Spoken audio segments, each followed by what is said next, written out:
Oh la qu'est-ce donc on se retrouve pour une nouvelle vidéo où je vais vous parler de Georges Jesus, qui est l'actuel entraîneur du Flamengo, qui vient de gagner la Copa Libertadores avec le Flamengo. Donc je vais vous parler un petit peu de son parcours en tant qu'entraîneur et en tant que joueur. Je vais vous parler un petit peu de son histoire. Alors juste avant, rapide analyse sur le match qui a eu la finale de la Copa Libertadores. En première mi-temps, River Plate était clairement au-dessus. En deuxième mi-temps, à part sur le dernier quart d'heure, les 20 dernières minutes, c'est vrai qu'on avait l'impression que River Plate gérait ce match. Et puis sur la fin de match, ils ont commencé à reculer de plus en plus. Et, euh, et, euh, et Flamengo a réussi à concrétiser ses occasions en fin de match grâce à un doublé de Gabigol. Donc voilà sur ça, ils ont été plutôt réalistes sur ce match-là, Flamengo, mais ils ont quand même remporté cette Copa Libertadores, et c'est pour ça que je vais vous parler un petit peu du parcours assez atypique de Jorge Jesus, qui n'a jamais été clairement un grand joueur, même s'il y a eu quand même même s'il y a eu quand même s'il a quand même été au Sporting, et qu'il a été formé au Sporting. À part ça, dans sa carrière de joueur, il a joué quand même dans des clubs assez faibles, et ça n'a jamais été un grand joueur. Mais en tant qu'entraîneur, il a eu une carrière un petit peu au-dessus. Alors faut savoir que Jorge Jesus, c'est quelqu'un qui est pas spécialement apprécié, notamment au Portugal durant longtemps, parce que c'est quelqu'un qui est considéré comme assez arrogant. Et aussi le fait qu'il ait un petit peu de mal à bien parler en portugais. C'est un petit peu comme Ribéry, qui est critiqué en France parce qu'il parle assez mal en français. Jorge Jesus, c'est un peu pareil à ce niveau-là.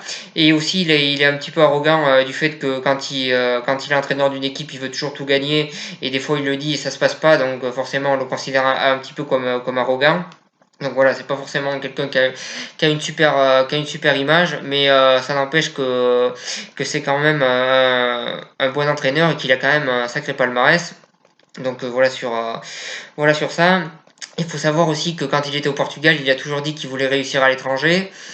Alors, certes, il n'a pas réussi dans un grand championnat européen, mais il a quand même réussi dans un championnat brésilien où la pression est assez énorme. Dans un club comme le Flamengo, qui est un club très très supporté au Brésil, la pression est totalement démesurée. Il a quand même réussi dans un club comme ça. Et ça, c'est quand même soulignable. Donc voilà sur ça. Et c'est un entraîneur qui, pour vous dire, la première fois qu'il a entraîné, c'était avec le club de Amara FC. Donc voilà sur ça. Il y a eu un petit club portugais. Et il était tellement méticuleux qu'il regardait comment le jardinier coupait l'herbe, parce qu'il fallait qu'elle soit bien coupée pour lui et pour qu'il puisse bien pratiquer son football. C'est quelqu'un qui étudie énormément ses adversaires, qui passe un temps fou à analyser le jeu de l'adversaire. Je pense qu'on dit que Bielsa, on le surnomme El Loco. Je pense que lui, quelque part, on peut aussi le surnommer El Loco, parce qu'il a un côté un petit peu fou. Donc voilà sur ça, il a un côté un petit peu fou, très méticuleux, un grand grand travailleur, quelqu'un qui passe énormément de temps à regarder comment faire progresser son équipe, comment faire progresser ses joueurs, et comment faire déjouer l'adversaire. Donc voilà, c'est quelqu'un qui a le sens de la tactique, on va dire, et c'est vraiment un vrai leader et un vrai entraîneur.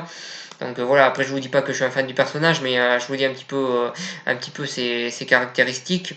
Donc voilà sur ça. Ensuite,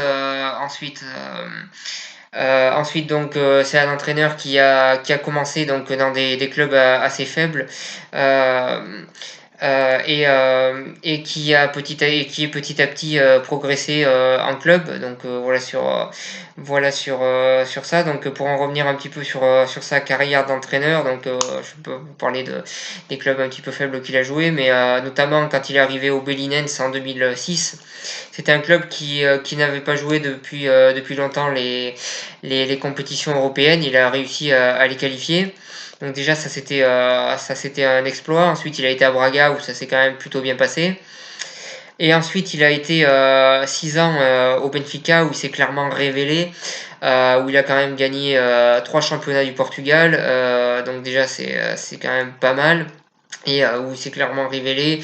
Au moment où il prend le Benfica en 2009, ils sont pas au sommet et il arrive à les faire progresser petit à petit et à les emmener là où ils sont aujourd'hui d'ailleurs. Donc il a fait un énorme travail avec le Benfica. Après, je dis pas que, encore une fois, je dis pas que c'est quelqu'un d'exceptionnel en tant que personne, mais je vous raconte juste le parcours. Mais bon, voilà, au Benfica, donc il a été donc 3 fois champion du Portugal, 2 fois finaliste de la Ligue Europa, et il a eu vraiment un énorme parcours. Il a fait énormément progresser cette équipe, et il les a re-emmenés au sommet du football portugais.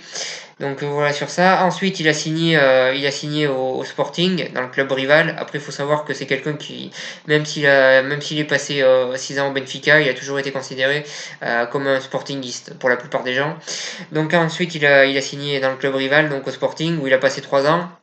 Là-bas, il est arrivé, il a fait une déclaration très surprenante en arrivant où il a pris le micro pendant la présentation et il a dit en criant cette année, il n'y a pas 2 candidats au titre, il y en a 3. Bon, finalement, il n'a jamais été champion avec le Sporting et je pense pas que ça soit sa plus grosse réussite, son passage au Sporting, même s'il a quand même réussi à faire des choses pas trop mauvaises, notamment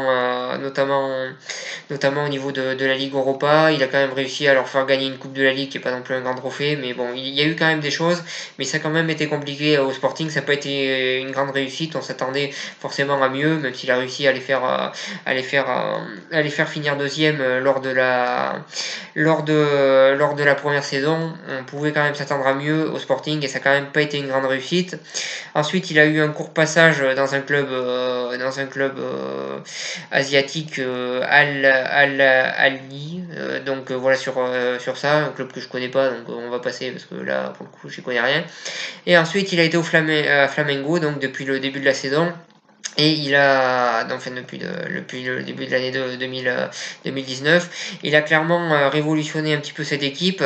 Il leur a fait pratiquer un jeu très très offensif. Donc au niveau des recrues aussi, Flamengo, ils ont eu l'intelligence de recruter des joueurs qui avaient un certain parcours dans le championnat européen, comme le défenseur qui est passé comme le défenseur qui est passé notamment par l'Atlético, qui est un grand défenseur et qui mérite